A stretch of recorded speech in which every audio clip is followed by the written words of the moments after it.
En ce qui concerne les évaluations, donc ça c'était vraiment des données exploratoires. On a seulement 9 patients, donc les résultats sont à prendre avec précaution, mais c'est quand même intéressant de voir qu'on a eu une amélioration du score concernant l'entreposage et la préparation des aliments à l'EVA et une amélioration aussi des performances de planification au test SOC du CANTAB.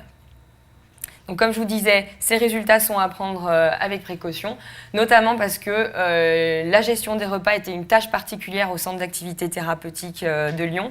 Et pour l'amélioration du fonctionnement exécutif, on peut se poser la question si on n'a pas eu un effet test-retest. Et pour cela, on a besoin d'un groupe contrôle pour pouvoir répondre à cette question. Et c'est ce que nous avons fait dans la troisième étude que je vais vous présenter. En ce qui concerne l'utilisation du matériel, on a de nouveau fait face à des problèmes de connexion qui faisaient qu'on perdait l'application et que les activités n'étaient pas mises à jour. Donc ça, c'était encore à améliorer dans une troisième version de Mobus.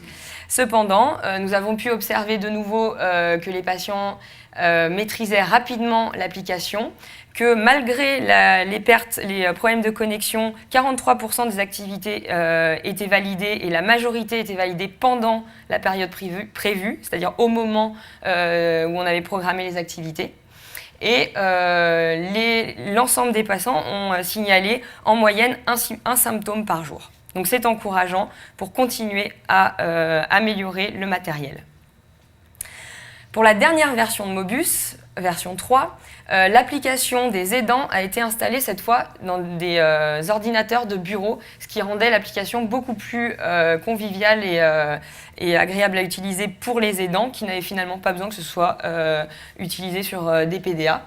Et pour les patients, on a modifié le nom de la fonction symptôme et on l'a transformé en vécu parce qu'on s'est rendu compte que c'était plus intéressant de ne pas focaliser sur les aspects seulement négatifs de la maladie et on pouvait ainsi programmer d'autres choses que les symptômes. On pouvait aussi programmer des émotions positives et c'est intéressant parce que ce sont des personnes qui ont aussi des difficultés à exprimer n'importe quel type d'émotion, que ce soit négatif ou positif.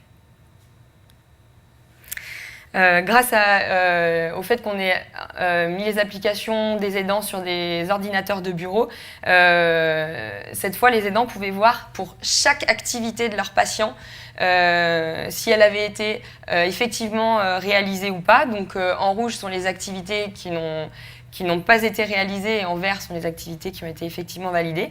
Et dans cette nouvelle version de Mobus, les patients avaient la possibilité non plus seulement de dire oui j'ai réalisé l'activité ou non je ne l'ai pas fait.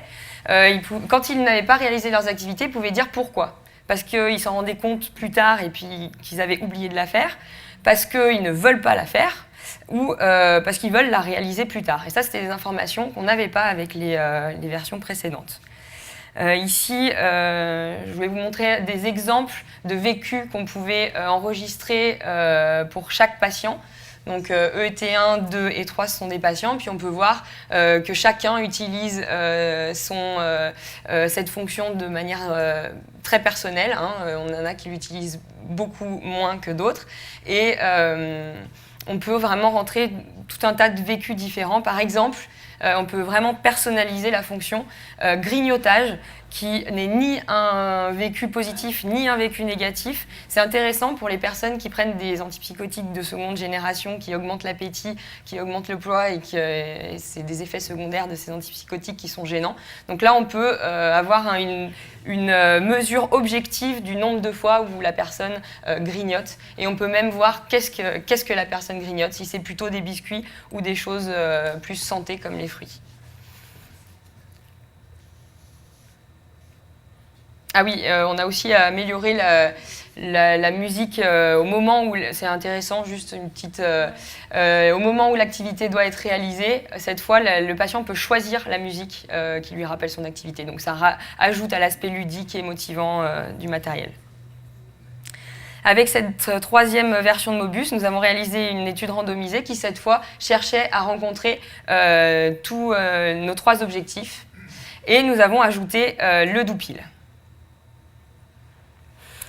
pour évaluer les effets du Doupil sur le comportement des patients, on a réalisé une évaluation de l'adhésion avec la BARS. Et on a ajouté aussi une autre mesure cognitive qui était une mesure de la mémoire de travail avec le test SWM du CANTAB. Voici la procédure qui s'étoffe au fur et à mesure que l'expérimentation avance.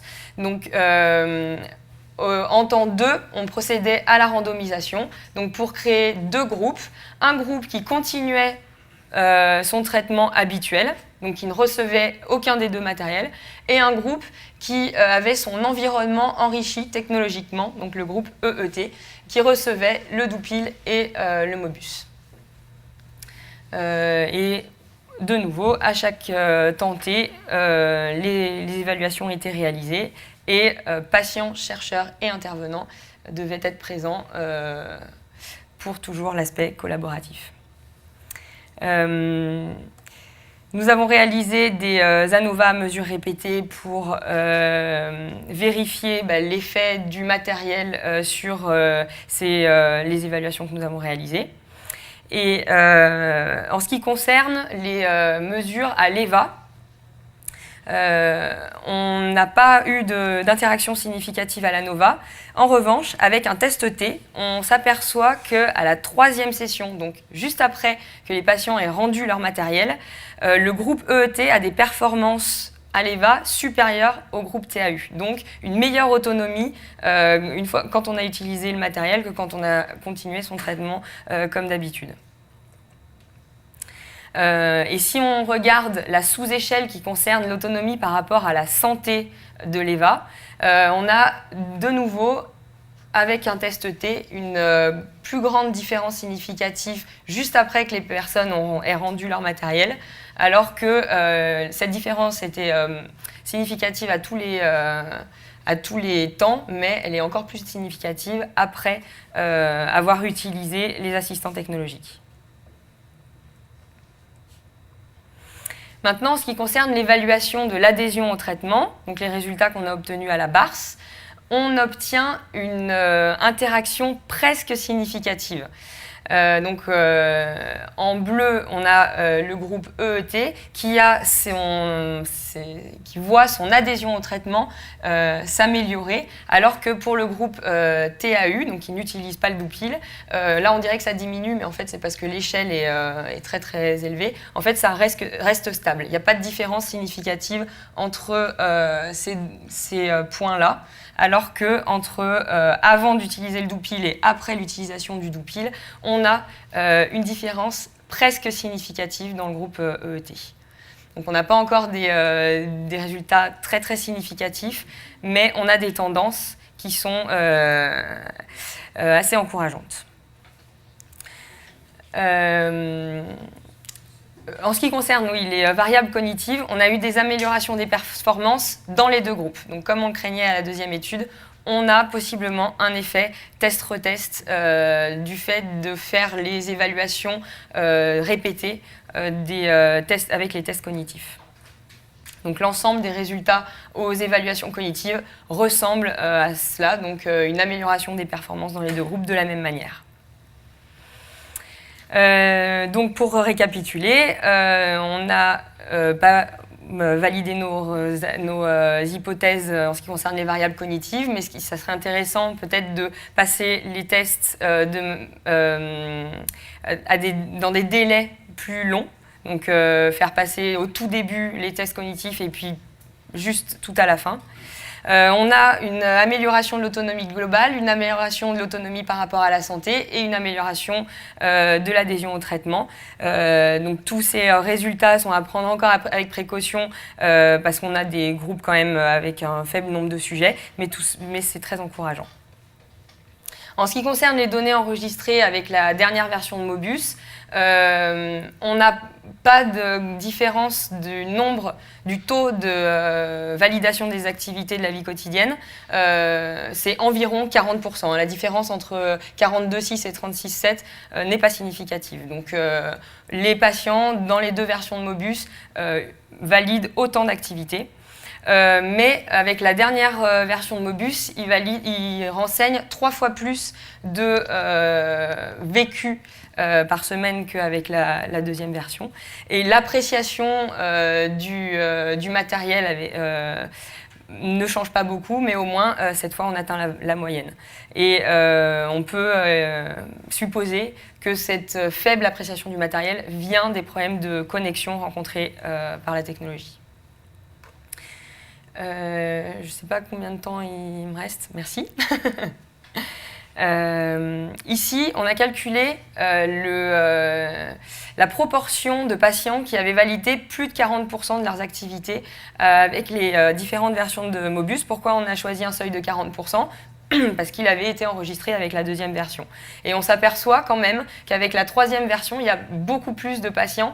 Il y a 40% des patients qui valident plus de 40% de leurs activités. Donc, on a plus de patients qui utilisent à peu près bien le matériel. Donc ça aussi, c'est encourageant. Et en ce qui concerne les symptômes, on a calculé la proportion des patients qui avaient signalé au moins un vécu par semaine, comme ils l'avaient fait avec la deuxième version de Mobus. Et là, vraiment, avec la troisième version, c'est flagrant. On a 72% des patients qui valident au moins un vécu par semaine. Donc on a vraiment plus de patients qui utilisent cette fonction. En ce qui concerne les données enregistrées par le Doupil, c'est intéressant parce qu'on peut obtenir non seulement le taux d'adhésion médicamenteuse moyen pour chaque patient, mais aussi pour chaque pilule. Donc ça aussi, ça peut être intéressant de savoir quelles pilules sont préférablement prises ou pas par les patients.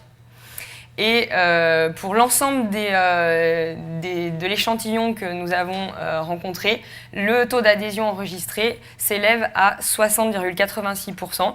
Et comparé à la littérature, ce taux est supérieur. Donc le Doupil aurait facilité l'adhésion au traitement par rapport à d'autres piluliers ou pas d'assistance du tout. Un autre résultat très intéressant obtenu avec le Doupil, c'est qu'il remet fortement en question la fiabilité de la BARS dans la schizophrénie.